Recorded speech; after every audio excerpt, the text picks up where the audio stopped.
Hello. स्वागत है आपका द रित्विन टेक के इस यूट्यूब चैनल में। आज की इस वीडियो में हम लोग डिस्कस करने वाले हैं पावर पॉइंट के स्लाइड शो को और हर एक ऑप्शंस को बारीकी से देखेंगे। तो बिल्कुल आप वीडियो में लास्ट तक बने रहिएगा। स्लाइड शो मैं आपको सिखा करके छोड़ूंगा। तो स्टार्ट करते हैं। सबसे पहले आपको पावर पॉइंट ओपन कर लेना है और पावर पॉइंट ओपन करने के बाद आपको चले आना है स्लाइड शो में। स्लाइड शो में आपका जो पहला ऑप्शन मिलता है, बिल्कुल टाइम को एकदम इजाया नहीं करेंगे हम लोग, बिल्कुल डायरेक्ट ऑप्शंस के बारे में बात करेंगे।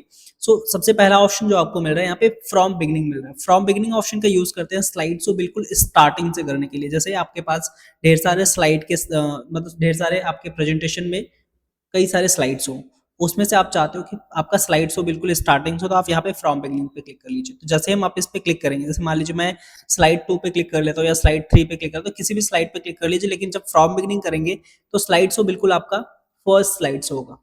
कुछ इस तरीके से होगा आपका स्लाइड शो। जैसा कि आप देख पा रहे हो, यहाँ पे हमारा पहला स्लाइड यही था, स्केप करके मैंने कैंसिल किया।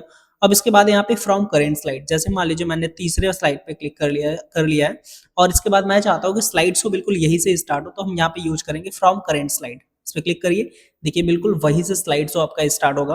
कैंसिल करने के लिए मैं यहाँ पे स्केप बटन यूज कर रहा हूँ। इसके बाद आपका नेक्स्ट ऑप्शन है प्रेजेंट ऑनलाइन। यदि आप लाइसेंस वर्जन आप पावर पॉइंट यूज कर रहे हो, तो इस ऑप्शन का यूज करके हम लोग करते हैं अपने स्लाइड शो को किसी दूसरे कंप्यूटर में या फिर कंप्यूटर लैपटॉप में। हम अपने स्लाइड शो को, सॉरी, अपने स्लाइड शो को भी कह सकते हैं और अपने प्रेजेंटेशन को दूसरे कंप्यूटर में भी हम स्लाइड शो करके प्रेजेंट कर सकते हैं इसकी हेल्प से। लेकिन आपको याद रखना है कि इसमें आपके लिए लाइसेंस वर्जन का होना बहुत ज़्यादा ज़रूरी है या फिर आपके पास एक माइक्रोसॉफ्ट का अकाउंट होना अनिवार्य होता है।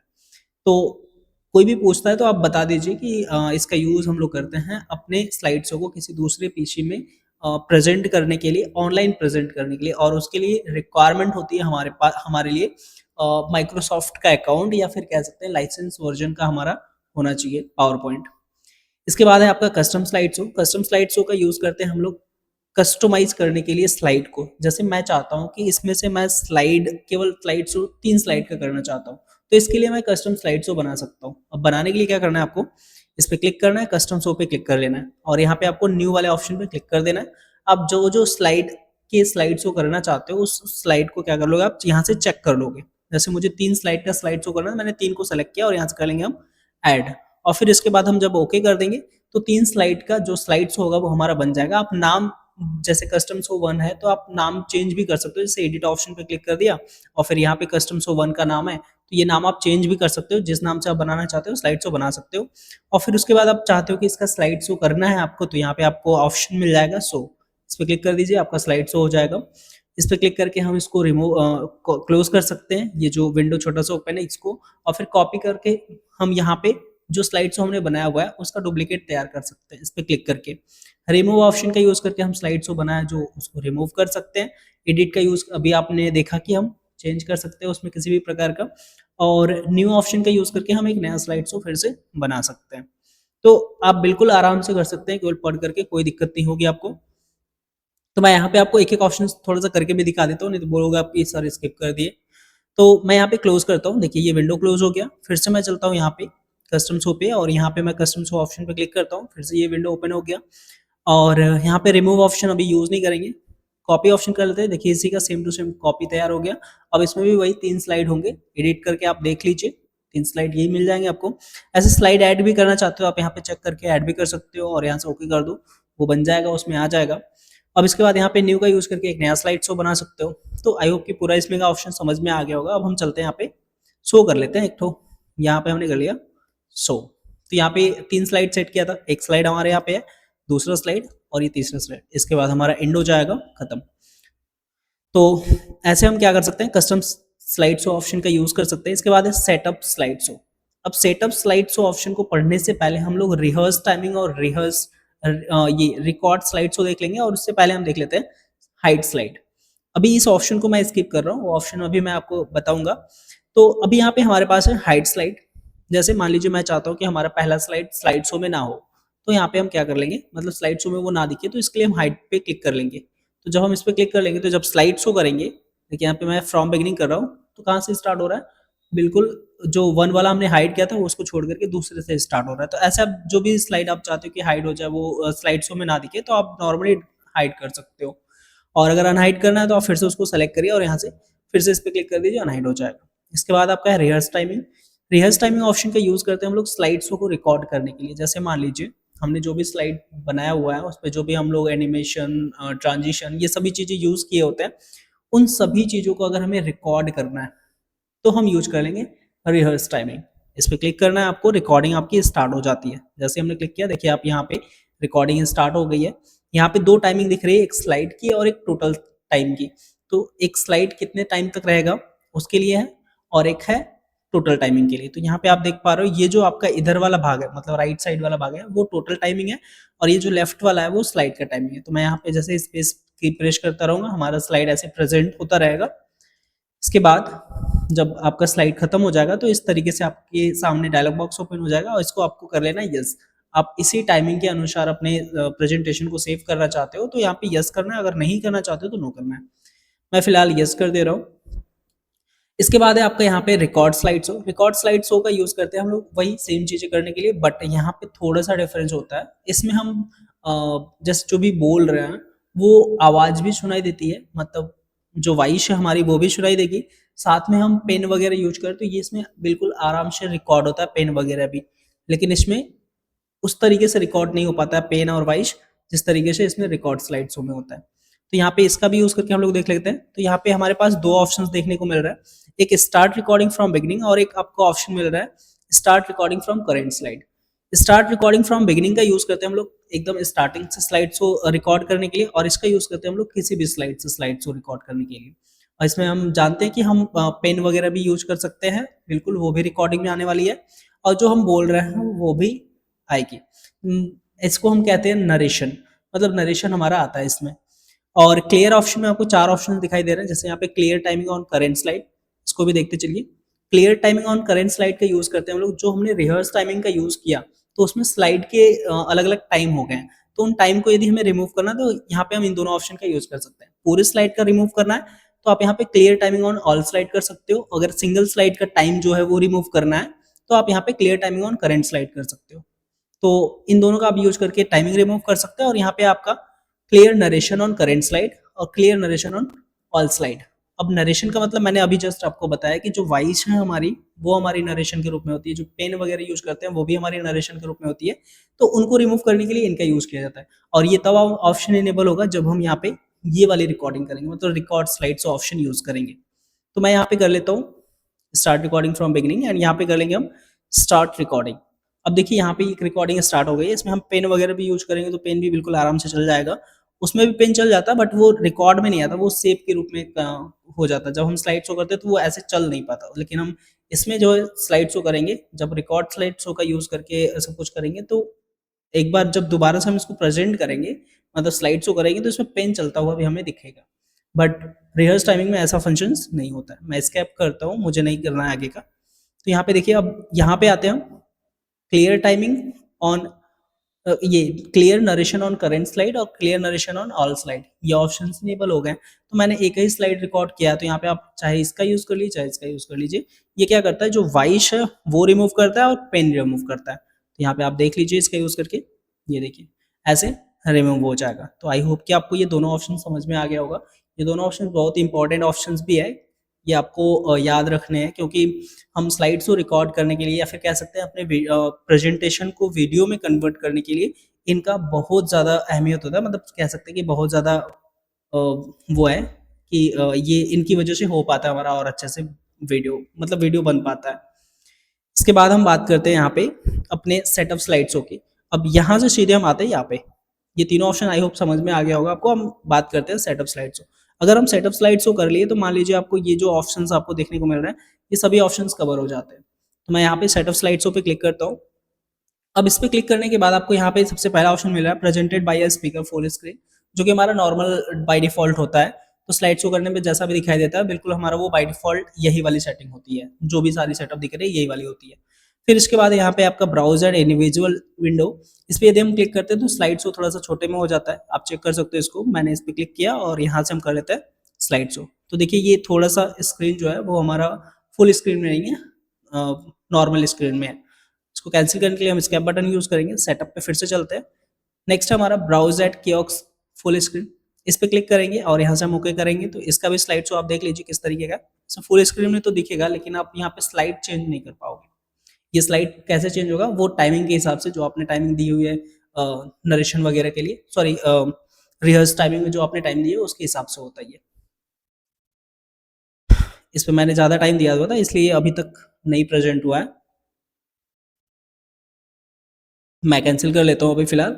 इसके बाद हम आते हैं फिर से सेटअप में, और यहाँ पे देखिए लूप कंटिन्यूअसली अंटिल एस्केप है, तो ये ऑप्शन तब इनेबल होता है जब हम ये फर्स्ट वाले ऑप्शन को चेक करते हैं, और फिर इसके बाद हम यहाँ पे इसको यूज कर सकते हैं। इससे क्या होता है कि जब हम इसको चेक कर देंगे, तो चेक करने के बाद जब हम स्लाइड शो करते हैं तो स्लाइड शो हमारा कंटिन्यू चलता रहेगा, खत्म होगा फिर से रीस्टार्ट हो जाएगा। मतलब कि स्लाइड शो हमारा बंद नहीं होगा जब तक कि हम स्केप बटन ना प्रेस करें। आप देख सकते हो करके इसको। इसके बाद है शो विदाउट नरेशन। इसका यूज करके हम क्या कर सकते हैं कि जो हमने नरेशंस मतलब जो रिकॉर्ड स्लाइड शो में हमने वॉइस और पेन यूज किया था, वो हम चाहते हैं उसके बिना प्रेजेंट हो, तो यहाँ पे हम शो विदाउट नरेशन कर सकते हैं। ये ऑप्शन आपको यहाँ पे भी प्ले नरेशन के रूप में मिल जाएगा। यहाँ पे इसको चेक करेंगे तो वॉइस और वो पेन हमने जो यूज किया था उसके साथ प्रेजेंट होगा। अगर हम इसको अनचेक कर लेंगे तो उसके बिना प्रेजेंट होता है। बस मैं जैसे बता रहा हूँ वैसे आप कर लोगे, बिल्कुल आराम से हो जाएगा। मैं यहाँ पे टाइम वेस्ट नहीं करना चाहता हूँ, इसलिए मैं करके दिखाने की कोशिश नहीं कर रहा हूँ। आप चाहो तो कर सकते हो, कोई दिक्कत नहीं है। बिल्कुल जैसे जैसे बोल रहा हूँ वैसे ही एकदम बिल्कुल एग्जैक्ट होगा। नहीं होगा तो फिर आप हमें कमेंट करिएगा, कोई दिक्कत नहीं है। इसके बाद यहाँ पे show without narration, show without animation. आपने अगर किसी ऑब्जेक्ट पे एनिमेशन अप्लाई किया हुआ है, तो वो एनिमेशन के साथ अगर प्रेजेंट हो रहा है, तो आप चाहते हो कि एनिमेशन के साथ ना प्रेजेंट हो, मतलब बिना एनिमेशन के ही प्रेजेंट हो जाए, तो आप इस ऑप्शन को जरूर चेक कर लीजिएगा। और फिर यहाँ से ओके कर देंगे तो आप ये अप्लाई हो जाएगा। और जब स्लाइड शो करेंगे तो बिना एनिमेशन के आपका जो स्लाइड शो वो हो जाएगा। इसके बाद यहाँ पे डिसेबल हार्डवेयर ग्राफिक्स एक्लेरेशन। इससे क्या होता है कि जो हमारा पावर पॉइंट का प्रेजेंटेशन हमने बनाया वो थोड़ा सा अट्रैक्टिव हो जाता है जब हम इसको डिसेबल नहीं किया, तो मतलब कि ग्राफिक हमारा इनेबल होकर के वर्क करता है बिल्कुल अच्छे से, बिल्कुल मतलब अच्छे से करता है। अगर हम चाहते हैं उसको डिसेबल करना है ग्राफिक को, तो यहाँ पे हम इसको चेक कर देंगे और फिर उसके बाद ओके कर देंगे, तो हार्डवेयर का जो ग्राफिक लगा हुआ है आपके पीसी में वो डिसेबल हो जाता है यहाँ के लिए। इसके बाद आप यहाँ पे पेन का कलर चेंज कर सकते हो, जैसे कि आप स्लाइड शो करने के बाद जो भी पेन कलर यूज करते हो डायरेक्ट वहां से भी आप चेंज कर सकते हो, यहाँ से भी चेंज कर सकते हो। जैसे अभी यहाँ पे रेड दिख रहा है, मैं यहाँ पे ग्रीन कर लेता हूँ। और यहाँ पे लेजर पॉइंटर का भी कलर हम चेंज कर लेते हैं, यहाँ पे ग्रीन ये कर लिया और इसका भी कलर हम ग्रीन कर लेते हैं। तो यहाँ पे दोनों का हमने कलर ग्रीन किया। अब इसके बाद हम इसको ओके कर ले रहे हैं। इसको मैं आपको दिखा भी दे रहा हूँ, ओके किया। अब इसके बाद हम स्लाइड शो कर लेंगे। देखिए यहाँ पे हम स्लाइड शो कर रहे हैं। अब स्लाइड शो करने के बाद आप यहाँ पे लेजर का भी कलर आप देख सकते हो ग्रीन रहेगा, पेन का भी कलर आपका ग्रीन रहेगा। यहाँ पे ये लेजर पॉइंटर आपका, ये इसका भी कलर आपका ग्रीन है। तो इस तरीके से आप क्या कर सकते हो, लेजर पॉइंटर और पेन का कलर चेंज कर सकते हो। इसके बाद आपका नेक्स्ट ऑप्शन है इसी में सेटअप स्लाइड शो में, यहाँ पे आपका मिल जाएगा स्लाइड्स। इसका यूज करके हम क्या कर सकते हैं, स्लाइड को अपने हिसाब से सेट कर सकते हैं। जैसे कि इन सभी ऑप्शंस का यूज किया, बिल्कुल वही सेम ऑप्शंस है, कुछ अलग से नहीं है।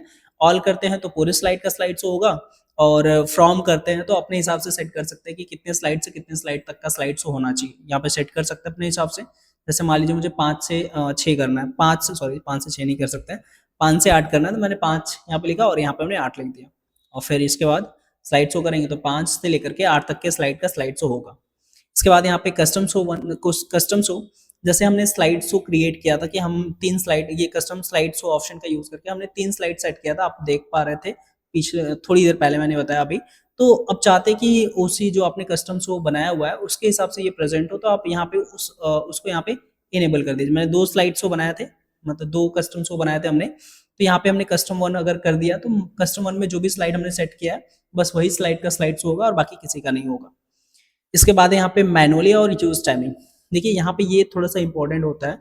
अब जैसे मान लीजिए हमने अलग अलग यहाँ पे जस्ट जो भी हमने रिहर्स टाइमिंग यूज किया, ध्यान से इसमें समझना है आपको। रिहर्स टाइमिंग आपने जो यूज किया है उसमें टाइम चलता है स्लाइड का, और ट्रांजिशंस वगैरह एनिमेशन वगैरह यूज करते हैं तो उसमें भी टाइम वगैरह होता है। मतलब ट्रांजिशन वगैरह एनिमेशन वगैरह को नहीं कह सकते, बट रिहर्स टाइमिंग और रिकॉर्ड स्लाइड्स इसमें हम टाइमिंग के हिसाब से सारी चीजें सेट करते हैं। मतलब कि हम स्लाइड का जो स्लाइड्स होता है वो रिकॉर्ड कर लेते हैं और हर स्लाइड का टाइमिंग अलग अलग होता है। और अब हम प्रेजेंट करना चाहते हैं उसी टाइमिंग के हिसाब से, तो यहाँ पे हम करेंगे यूज टाइमिंग इफ प्रेजेंट। और अगर हम चाहते हैं मैनुअली प्रेजेंट कर पाए, मैनुअली का मतलब कि वो चल रहा है, मतलब कि स्लाइड शो हमारा कर दिया हमने और उसको अपने हिसाब से मतलब चाहे जब उसको आगे पीछे कर लेना तो आप मैनुअली कर लोगे, वो टाइम के हिसाब से फिर नहीं चलेगा। इसका मैं प्रैक्टिकल आपको दिखा दे रहा हूँ करके।